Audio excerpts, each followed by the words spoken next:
Barrister রুমিন ফারহানা, আপনার কাছে একই বিষয় নিয়ে যদি আসি, আসলে আশার সঞ্চার করছে কিনা, যদিও আমরা এরকম বক্তব্যের আগেও শুনছি, যেমনটি জনাব সাইফুল হক বলছিলেন, এবং সে এর পরবর্তীতে আমরা জানতে পারলাম যে শুধুমাত্র প্রধান উপদেষ্টার মুখ থেকে যে দিনটি আসলে জানা যাবে বা সময়টি জানা যাবে সেটি হবে প্রকৃত সময়।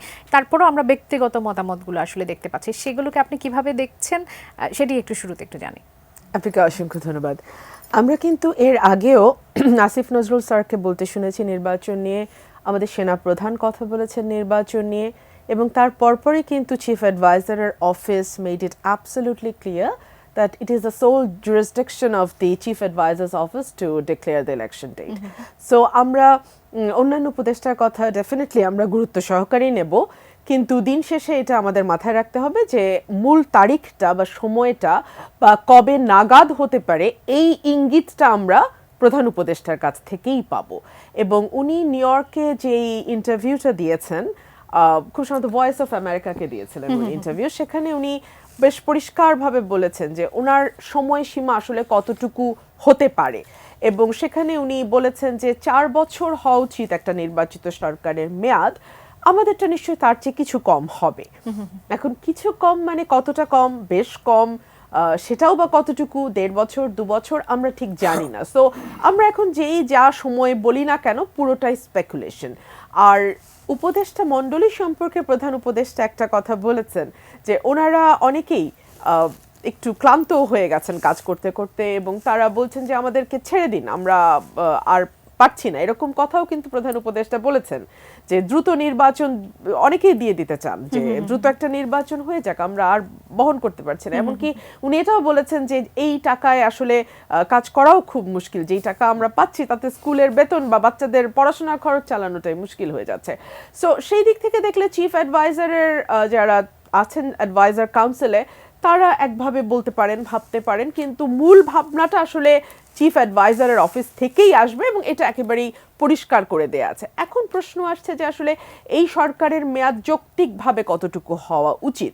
দেখুন, এই সরকারটি কিন্তু গত 4 মাস এক মুহূর্তের জন্য শান্তিতে রাষ্ট্র পরিচালনা করতে পারে নাই, এক মুহূর্তের জন্য না।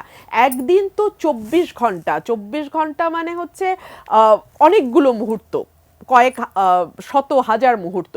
এই শত হাজার মুহূর্তের একটি মুহূর্ত এই অফিসটা ঠিকভাবে কাজ করতে পারে নাই। প্রতিদিন দেশের ভেতরে কোনো না কোনো গন্ডগোল, এবং এখন শুরু হয়েছে পাশের দেশ থেকে অন্য ধরনের একটি চাপ, এবং যেই চাপটা যদি বাস্তবতার নিরিখে হতো, আমার মনে হয় চিফ অ্যাডভাইজার অফিসের অনেক সহজ হতো এই বিষয়টা ডিল করা, বা আমার বাংলাদেশে যারা বর্তমান সরকারটি আছে, অন্তর্বর্তীকালীন সরকার, তাদের পক্ষে সহজ হতো বিষয়টাকে ডিল করা যদি এটা সত্যের ভিত্তিতে হতো। যেহেতু পুরো অভিযোগটাই মানে মূলত কাল্পনিক ভিত্তির উপরে দাঁড়িয়ে আছে, সো একটা কাল্পনিক বা ছায়া বা অদৃশ্য কোনো শত্রুর সঙ্গে আপনি আসলে লড়বেন কি করে? যদি বাংলাদেশে সত্যি সত্যি মাইনরিটি অপারেশন যে অর্থে ভারত বলছে সেভাবে হতো, যদি সত্যি সত্যি শুধুমাত্র মাইনরিটি বা হিন্দু বলেই কোনো ব্যক্তিকে আক্রমণ করা হতো বা তিনি আক্রান্ত হতেন, তাহলে সরকারের পক্ষে আসলে অনেক সহজ হতো স্টেপ নেওয়া। কিন্তু এখন যেহেতু এরকম ঘটনা ঘটছে না, কিন্তু ক্রমাগত পাশের দেশ থেকে একটি চাপ এই সরকারকে মোকাবেলা করতে হচ্ছে, সো সরকারের ফোকাসও কিন্তু সরে যেতে বাধ্য হচ্ছে। মাঠের অলরাউন্ডার আমি, আর ঘরের all-rounder Tilex. Tilex toilet cleaner, clean মানেই টাইলক্স।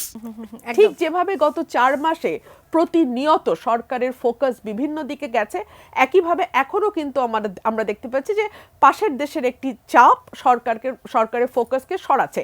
কিন্তু এর মধ্যে হচ্ছে সরকারের সাফল্য নেই তা নয়। আমার একটা জিনিস একটু দুঃখই লাগে যে সরকার তার ভালো স্পোকস পারসন কেন আনতে পারছে না। মানে সরকারের কি কি অ্যাচিভমেন্ট, 4 মাসে কিন্তু অ্যাচিভমেন্ট কম না বলছি এ কারণেই, একটি শ্বেতপত্র যেটি 15 বছরের দুর্নীতির একটি প্রাথমিক ধারণা দেয়, সেটিও কিন্তু ইন ডিটেইলে কাজ করা হয়েছে, এবং মাত্র 90 দিন বা 100 দিনের মাথায় শ্বেতপত্রটি প্রকাশিত হয়েছে। আপনার কাছে মনে হচ্ছে যে সরকার যে ভালো কাজগুলো করছে সেগুলো সকলের সামনে আসাটা যতটা জরুরি সেই অনুযায়ী আসলে আসছে না? একদমই আসছে না। প্রথমত দেখুন, আপনি একটি চমৎকার কাজ, 15 বছরের দুর্নীতির একটি পুঙ্খানুপুঙ্খ বর্ণনা মোটা দাগে এই পত্র থেকে আমরা পাচ্ছি। 2 হচ্ছে গত 15 বছর এবং 1/11-এর 2 বছর যদি আপনি যুক্ত করেন, 17 বছর পর ভারতের সঙ্গে চোখে চোখ রেখে আমি আমার মর্যাদা অ্যাজ আ বাংলাদেশি এইভাবে ডিল করতে পারছি। আমরা দেখেছি বর্ডারে আমাদের পাখির মতো মানুষ মরেছে, আমাদের মন্ত্রীরা আমাদের দোষারোপ করেছে, আমাদের দেশের মানুষরা কি গরু চোরাচালান করতে গিয়ে বিএসএফ এর গুলির শিকার হয়। আমি দেখেছি তিস্তার নদীর পানি পাওয়া দূরেই থাক, ফেনী নদীর পানি সরকার দিয়ে এসছে। আমরা দেখেছি ট্রানজিটের নামে, ট্রান্সশিপমেন্টের নামে রেল, সড়ক, নৌ সব সুবিধা আমরা ভারতকে দিচ্ছি নামমাত্র মূল্যে। ফি চাইতে গেলে বলা হচ্ছে আমাদের ভারতের কাছে ফি চাইতে লজ্জা পাওয়া উচিত। এইরকম একটি সরকার তো আসলে 15 বছর আমরা দেখেছি, এবং আমরা নিজেদেরকে বাংলাদেশের নাগরিক হিসেবে, আত্মমর্যাদাশীল জাতি হিসেবে ভাবতে প্রায় ভুলতে বসেছিলাম। সেই জায়গায় তো সরকার আমাদেরকে একটা নতুন দিক উন্মোচন হয়েছে, এবং আমাদের কাছে মনে হচ্ছে যে আমাদের একটা নতুন জন্মের মতো, পুনর্জন্মের মতন মনে হচ্ছে আমাদের কাছে, যে আমরা আবার দর্শক আছেন আমাদের চোখে সঙ্গে, চোখ রেখে কথা বলছি। তার প্রশ্নটি একটু নিয়ে আসতে চাই। দর্শক স্বাগত জানাই এই আয়োজনে। কে বলছেন, কোথা থেকে বলছেন, আপনার প্রশ্ন করবেন। আসসালামু আলাইকুম। ওয়ালাইকুম সালাম। হসু বলছিলাম পিরোজপুরের কাউখালী থেকে। জি, দুজন বলবেন। অতিথির কাছে ছোট্ট করে আমার দুটি প্রশ্ন। জি। প্রথম প্রশ্ন, বিগত নির্বাচন কমিশনের উপর আমাদের দেশের মানুষের কোনো আস্থা ছিল না, অবিশ্বাস ছিল। আপনারা কি মনে করেন যে এই অন্তর্বর্তীকালীন সরকারের আমলে নির্বাচন কমিশনের উপর যে আস্থাটা মানুষ হারিয়ে ফেলেছিল, সেই আস্থার জায়গায় মানুষ ফিরে আসতে পারবে কিনা? দ্বিতীয় প্রশ্ন, আমাদের দেশে আপনারা জাতীয় ঐক্যের কথা বলেন, আমরাও বলি, কিন্তু ক্ষমতার রাজনীতিতে জাতীয় ঐক্য কতখানি সম্ভব বলে আপনারা মনে করেন? আসসালামু আলাইকুম। জি, অসংখ্য ধন্যবাদ। ব্যারিস্টার রুমিন ফারহান, আপনার কাছে ছিলাম, আপনার কাছ থেকে একটু ওনার প্রশ্ন উত্তরটা একটু শুরুতে নেই। প্রশ্ন করেছেন বিগত নির্বাচন কমিশনের উপর আস্থা ছিল না, এই কমিশনের উপর আসলে কতটুকু আস্থা রাখা যাবে। বিষয়টি কিন্তু আমি সেই সময় বারবার বলেছিলাম যে আমরা যদি 5 জন ফেরেশতাকেও নির্বাচন কমিশনার হিসেবে নিয়োগ দেই, যারা চাইলেও কোনো ভুল করতে পারবে না, অন্যায় তো দূরেই থাক, ভুলই করতে পারবে না, তারপরেও বাংলাদেশের রাজনৈতিক প্রেক্ষাপটে দলীয় সরকারের অধীনে একটি সুষ্ঠু নির্বাচন সম্ভব নয়।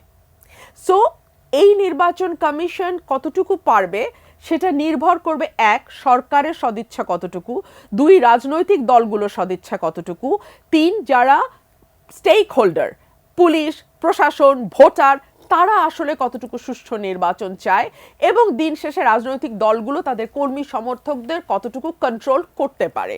সো এই সকল কিছুর উপর নির্ভর করে বাংলাদেশে একটি নির্বাচন সুষ্ঠু হবে কিনা।